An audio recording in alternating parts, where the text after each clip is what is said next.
Jamaah, oh jamaah. Alhamdulillah. Alhamdulillahirrabbilalamin. Jamaah, kita masih di Islam itu indah. Dan pagi hari ini kita sedang membahas tema selamatkan anakmu dari 9 bahaya ini. Tadi sudah disebutkan beberapa ya. Yang pertama itu selamatkan dari kemusyrikan berupa jimat atau ilmu keturunan yang diberikan orang tua. Yang kedua kecanduan gadget serta game online yang bisa membuat anak tuh nekat melakukan hal yang buruk. Dan yang ketiga kesibukan anak di luar dan pergaulan anak di luar. Semoga bisa menyelamatkan anak-anak kita dan merubah menjadi lebih baik lagi. Aku nanyanya sama Ustadz Syam aja deh kali ini deh. Kenapa? Anak-anak nih benar gak sih anak milenial ini sebenarnya harus diselamatkan dari perasaan bucin nih. Sehingga membuat apa ya? Galau sebelum waktunya dan dalam pandangan Islam sebaiknya di umur berapa anak baru bisa diajak ngobrol atau berkomunikasi tentang lawan jenisnya. Ustadz Syam dulu mungkin bisa belajar dari pengalaman Ustadz Syam kita jamaah yang ada di rumah ya. Silakan Bismillahirrahmanirrahim. Tapi guruku Ustadz Maulana, Ustadz Bani, Mas Soni dan seluruh guru-guru kami yang sedang menyaksikan Islam itu indah. Dulu waktu di Makassar, waktu di Maros kita kan mondok ya. Anak pesantren tuh kayaknya udah haram banget untuk berbicara tentang lawan jenis apa segala macam karena kita disibukkan dengan kitab lah, kita disibukkan dengan hafalan Al-Quran. Tapi setelah Syam berangkat ke Jakarta untuk kuliah, orang tua angkatnya Syam, Allahu yarham, dua-duanya beliau sudah meninggal dunia, baru kemarin meninggal ayahnya. Itu mereka beda juga sistem pendidikannya. Jadi mereka sering bertanya kepada anak-anaknya ataupun cucu-cucunya, kapan anak ini sudah mulai ada ketertarikan dengan lawan jenisnya. Jadi cara nanyanya tuh, karena beliau orang psikologi, mereka nanyanya begini, nak siapa yang paling cantik di kelasmu? Itu untuk mendeteksi apakah anak ini sudah tahu tentang yang namanya seksualitas atau belum. Sudah ada perasaan belum sama lawan jenisnya atau belum. Jadi cara nanyanya kayak gitu ternyata pas saya lihat, oh ternyata bisa mengambil pelajaran dari ini. Anak SD pun umur 9 tahun udah ditanyakan. Karena Rasulullah SAW ternyata mengajarkan untuk sholat itu di umur 6 tahun dan 10 tahun sudah diberikan hukuman kalau mereka tidak menjalankan sholat. Dan juga memisahkan kamar antara anak laki-laki dan perempuan yang berbeda lawan jenisnya. Berarti mereka di umur segitu sudah ada fitrahnya sebagai seorang manusia menyukai lawan jenisnya. Karena tidak boleh menutup mata juga di akhir-akhir ini, di akhir-akhir zaman ini banyak juga yang namanya seksualitas yang menyimpang gitu. Karena tidak diajarin dari awal gitu. Jadi Masya Allah tabarakallah, saya melihat bagaimana orang tua kami itu mengajarkan kepada cucu-cucunya, kepada anak-anaknya mengatakan, nak siapa yang paling ganteng di kelasmu? Kalau si anak perempuan udah jawab si ini berarti dia sudah ada perasaan kepada lawan jenisnya. Siapa kalau ditanya siapa yang kau suka itu mungkin mereka belum mau jawab. Tapi kalau ditanya siapa yang paling cantik, siapa yang paling ganteng, biasanya mereka mau jawab. Nah akhirnya dari situlah diajarkan, oh begitulah Allah menciptakan manusia berpasang-pasangan. Tapi nggak boleh ya nak ya. Kenapa? Karena belum halal. Kalau mau nanti setelah halalnya. Subhanallah. Jadi Islam itu indah. Islam itu ajaran yang tidak kaku. Bagaimana nabi-nabi terdahulu mengajarkan kepada anak-anaknya. Bagaimana orang-orang tua terdahulu Nabi Yusuf alaihissalam dalam kisahnya ketika digoda oleh istri Perdana Menteri tiba-tiba terbayang wajah ayahnya dalam tafsir disebutkan ketika dia sudah tergoda dan juga an-nafsihi dari dirinya karena pada saat itu istri Perdana Menteri juga nggak mau mempermalukan dirinya. Jadi istri Perdana Menteri itu tidak menawarkan dirinya kepada Yusuf. Dia menginginkan Yusuf yang menawarkan dirinya kepada dia. Gengsi wanitanya itu juga tuh masih ada pada saat itu. Makanya disebutkan an-nafsihi dari nafsunya sendiri si Yusuf gitu. Tapi Nabi Yusuf alaihissalam tiba-tiba terbayang wajah ayahandanya. Terbayang wajah ayahandanya sehingga takut kepada Allah Subhanahu wa taala. Jadi manusiawi ketika ada rasa suka terhadap lawan jenis tinggal diarahkan. Kalau ditanya usia berapa sesuai dengan hadis baginda Nabi SAW ketika dipisahkan kamarnya antara anak laki-laki dan anak perempuan berarti di usia 10 tahun. Tapi kita tidak bisa menutup mata bahwa zaman semakin berkembang mungkin lebih awal daripada itu. Mungkin lebih awal daripada usia 10 tahun. Karena tontonannya zaman dahulu dan tontonannya zaman sekarang udah sangat berbeda. Betul. Makanya bisa jadi lebih cepat lagi puberitasnya, lebih cepat lagi mengenal hal itu. Bagaimana orang tua bisa mendeteksinya dan mengarahkannya ke arah yang baik. Supaya seperti Nabi Yusuf ketika nanti dia mau melakukan sesuatu yang berbahaya, mau ngebucin misalnya. Boleh aja sih sebenarnya kalau mencintai sesuatu tapi jangan sampai menjadi budak cinta. Karena kita ini budaknya Allah Subhanahu wa taala. Kita kalau tidak bisa kita menyembah dua Tuhan yang sama, enggak boleh. boleh karena kita harus menyembah Allah Subhanahu wa taala. Karena disebutkan qul huwallahu ahad itu satu-satunya Allah Subhanahu wa taala. Kenapa asbabun nuzul al-ikhlas itu turun? Karena pada saat itu mereka di Ka'bah, mereka tawaf, tapi mereka menggantungkan Tuhan-Tuhannya di situ. Naudzubillah min dzalik, sekarang kita menyembah Allah, kita sholat, tapi kita ternyata ngebucin sama kayak drama, K-pop benar. misalnya. Terima kasih Ustaz Syam, terima kasih guru-guruku. Aku mau nanya sama Ustaz Bani, Ustaz mengenai hal berbohong gitu kan. Itu harus diselamatkan dan bagaimana caranya. Apakah berbohong itu ada hubungannya dengan gini Ustaz? Anak suka berbohong karena si orang tua tuh suka mengiming-imingi sesuatu tapi tidak pernah dikabulkan atau tidak pernah dilakukan gitu. Ada hubungannya gak sih? Aku mohon penjelasannya Ustaz, Masya silakan. Allah. Terima kasih pertanyaan Mas Soni. Mohon izin Ustaz Maulana Ustaz Syam. Bismillah, wassalatu wassalamu ala rasulillah. Hadirin para pemirsa Islam itu indah dimanapun berada. Betul sekali bahwa kebohongan itu adalah sesuatu yang sangat tercela. Ya, Rasul Shallallahu Alaihi Wasallam mengatakan, iyyakum wal kadhib. Hati-hati, jauhilah perbuatan dusta. Fa innal kadhib, karena perbuatan dusta itu yahdi ilal fujur. Dia akan menggiring pelakunya kepada perbuatan dosa dan maksiat.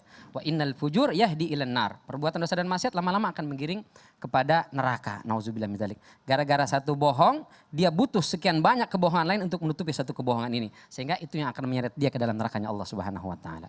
Nah, bagaimana anak kita ini supaya jangan sampai bohong? Ya, karena bohong itu nauzubillah min dzalik ya, bahaya sekali. Itu bukan ciri seorang muslim. Seorang muslim itu tidak bohong. Karena manusia yang membedakan dengan binatang dipegang kata-katanya. Kalau kata-katanya sudah tidak bisa dipegang, apa beda dia dengan binatang? Nauzubillah min dzalik. Kita manusia, kata-katanya bisa dipegang. Maka kita didik anak-anak kita supaya mereka itu selalu bisa memegang kata-katanya, jangan berbohong. Nah, pertanyaannya sebetulnya kenapa anak bohong itu Mas? Ya, jadi Mas Soni, kenapa anak bohong? Ya? Itu pasti ada sebabnya Ya. gitu. Ya. Paling tidak ada beberapa sebab. Di antaranya yang pertama karena malu. Karena anak ini memiliki kekurangan atau ada kesalahan. Malu dia kalau diketahui kesalahan dan kekurangan dia. Betul. Maka dia berbohong untuk menutupi kesalahan dan kekurangannya. Kenapa ini bisa terjadi? Jangan-jangan dari kecil ini anak selalu kita lindungi dia dari kesalahan dan kekurangan. Kalau dia melakukan kesalahan, itu kita bela, kita tutupi. Itu yang menyebabkan dia akhirnya jadi suka berbohong.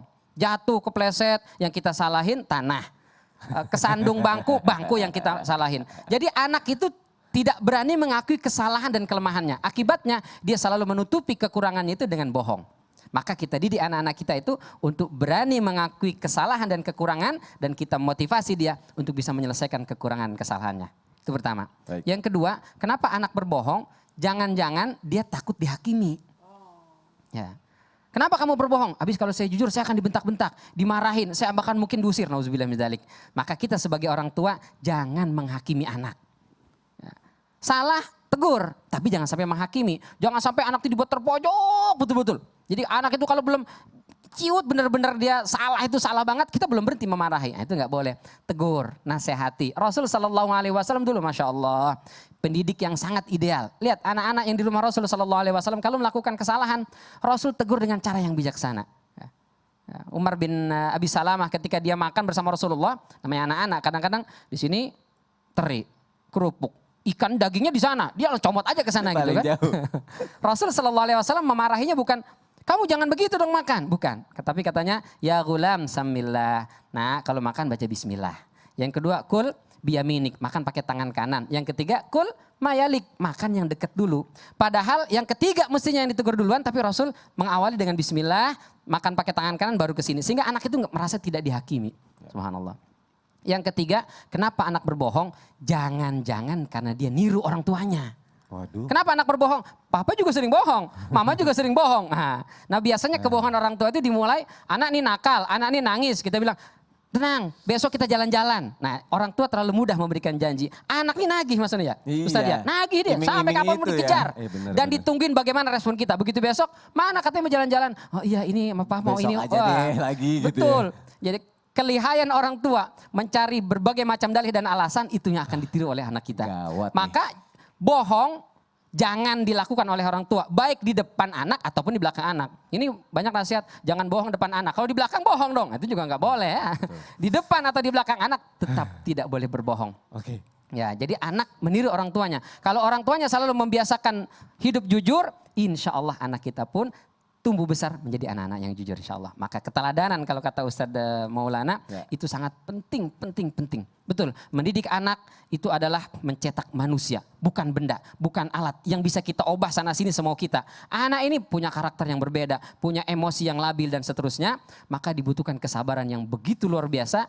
Insya Allah itu akan berbalas surga di sisi Allah Subhanahu wa taala. Amin, amin ya rabbal alamin. Masya Allah penjelasannya bagus banget. Tuh jamaah, semoga kita sekarang bisa menjadi orang tua yang sabar dan juga bijaksana ya terhadap anak kita. Dan tadi benar kata Ustadz Bani juga, ini jadi pelajaran juga, kita jangan terlalu sering menghakimi anak ya, jadi anak takutnya jadi suka berbohong. Sekarang kita akan masuk ke segmen Tanya Dong Ustadz. Kami semua tanya dong Ustadz. Masya Allah, terima kasih banyak kepada semua yang ikut bergabung di Islam Itu Indah dengan mengirimkan pertanyaan-pertanyaan. Makasih banyak ya atas perhatiannya dan ikut.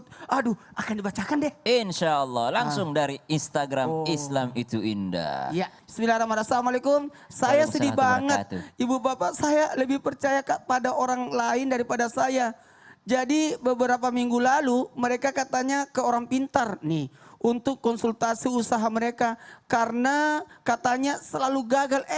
Terus katanya orang pintar itu ada pengaruh sama saya. Ada sesuatu pengaruh dari saya. Karena itu ibu bapak saya marah tanpa sebab. Dan bilang katanya saya adalah anak yang bawa sial, nauzubillah. Yang bisa membahayakan rezeki mereka katanya. Orang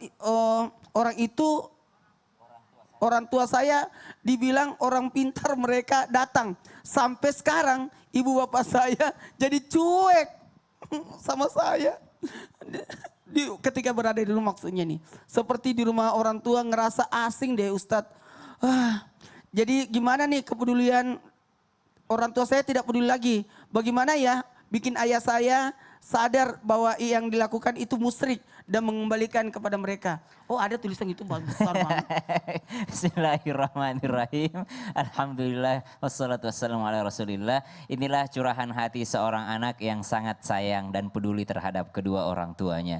Jadi bagaimana mengembalikan orang tua kita dari perlakuan kesyirikan dan segala macam, apalagi kita sampai dikatakan anak membawa sial. Jadi kita mengembalikannya mungkin kita anak ini berdakwah kepada orang tua agak susah. Jadi carikanlah ustadz atau bukan ustadz langsung gitu, atau mungkin orang tuanya idolanya kepada ustadz siapa, carikan di YouTube-nya atau rekaman videonya si ustadz ini ngomong ke orang tua gitu. Jadi orang tuanya itu mendengarkan ceramah daripada orang-orang yang dipercayakannya. Karena kita sebagai anak untuk mendakwahi orang tua itu memang agak sulit. Karena mereka merasa di atas, kita di bawah. Jadi carikan video-video rekaman tentang kesyirikan dengan apapun itu. Karena sama sekali tidak ada yang namanya manusia pembawa sial. Tidak ada sama sekali itu. Yang membawa sial itu adalah perlakuan kita. Apalagi kalau orang tua datang kepada orang pintar lalu yang dianggap pintar. Bukan orang pintar, yang dianggap pintar tadi, dan subhanallah menuduh yang tidak-tidak. Nah ini adalah sesuatu yang memang dilarang di dalam agama. Untuk melancarkan rezeki coba kasih lihat. Nanti Adinda di rumah sholat duha tiap hari. Lalu kalau ditanya kenapa sholat duha, saya ingin membantu daripada supaya rezeki ayah dan ibu dilancarkan. Ayah ibu saya setiap hari sholat duha. Saya rasa dengan saya sholat duha bukan membawa sial untuk ayah ibu, tapi malah melancarkan daripada rezeki ayah dan ibu. Subhanallah. Ada lagi pertanyaan ini Ustaz. Apa itu pertanyaannya? Bahaya selanjutnya katanya ini sifat dan sikap orang tua yang tidak pernah kita hargai kurung. Kalau anak-anak orang berdiri bilang dia itu anak-anak aji anu bagusnya tahu nilainya di sekolah. Kalau kau apa tong kau itu dia naremehkan sekali ki. Mako sa tengah-tengah na. Akasingen na yaro tomato wae. Napitanya ada cengen kebaikan kepada anak-anak nerga aga. Areng kasih prestasi. Penilaian. Ya anak harus diberikan penghargaan.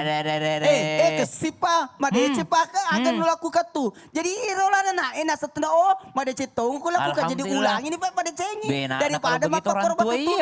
Mega toto tomato de nang kana anu kan. Na puji-puji na. Ewan makasih terus anak-anak dipuji-puji. Ustaz, itu bagus sekali. Ya. Dan itu yang paling diharapkan sama anak-anak. Bagaimana orang tuanya itu menghargai kodong usahana. Tapi jangan sekarang. Kenapa memang? Baru pakai bahasa Indonesia sebentar. Tidak mengerti orang. Jadi jangan kemana-mana, tetap di Islam Itu Indah. Jamaah, oh jamaah, alhamdulillah.